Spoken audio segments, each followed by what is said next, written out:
মানুষ নাকি আর বুড়ো হবে না, বয়স বাড়লেও অটুট থাকবে তারুণ্য।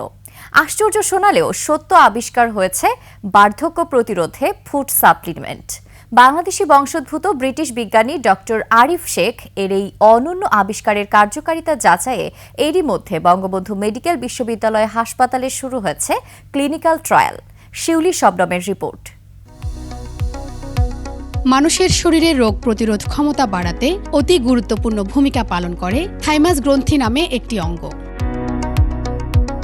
তবে বয়স বাড়ার সাথে সাথে গ্রন্থিটির কার্যক্ষমতা ধীরে ধীরে কমতে থাকে, ফলে নানা রোগশোকে আক্রান্ত হয় মানুষ। বৈজ্ঞানিক পদ্ধতিতে আবিষ্কৃত ওষুধের মাধ্যমে থাইমাস গ্রন্থির কার্যক্ষমতা বাড়াতে বিশ্বের প্রথম বিজ্ঞানী হিসেবে 2022 সালে গবেষণা শুরু করেন ব্রিটিশ ওষুধ আবিষ্কারক ডক্টর আরিফ।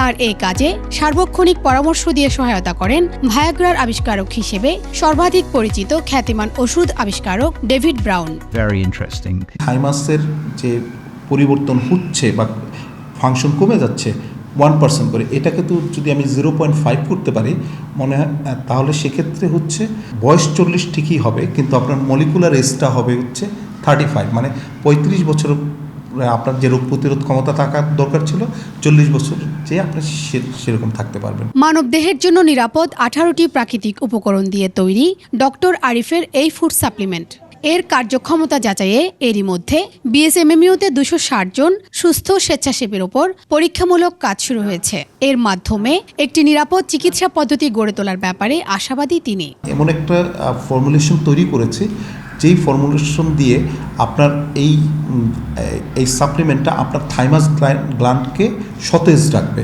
এবং প্রপার নিউট্রিশনটা আপনি প্রতিদিন পাবেন।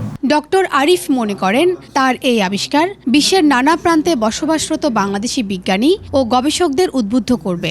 আমাদের অনেক প্রতিকূলতা আছে, কিন্তু যদি আমি কাজটা পুরোপুরি সফলভাবে করতে পারি তাহলে এটা একটা মাইলস্টোন হবে যে আমি ইংল্যান্ড থেকে এসে বাংলাদেশে এসে আমি ক্লিনিক্যাল ট্রায়াল করে এই ট্রায়ালের রেজাল্ট দিয়ে ইংল্যান্ডের মানুষজন অথবা ওয়েস্টার্ন ওয়ার্ল্ডের মানুষজন এই মেডিসিনটা খাবে। এটা আমার জন্য অত্যন্ত গর্বের বিষয়।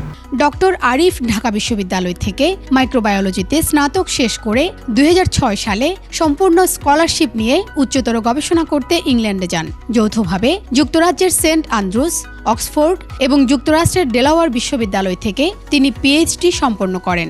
ডক্টর আরিফের কাজের মধ্যে নিউমোনিয়ার ওষুধ আবিষ্কারে গুরুত্বপূর্ণ ভূমিকা ও ক্যান্সার নিয়ে গবেষণা উল্লেখযোগ্য। সুস্থ থাকার জন্য আপনার যেটা দরকার হচ্ছে ব্যালেন্স ডায়েট, সুষম খাদ্য যেটা।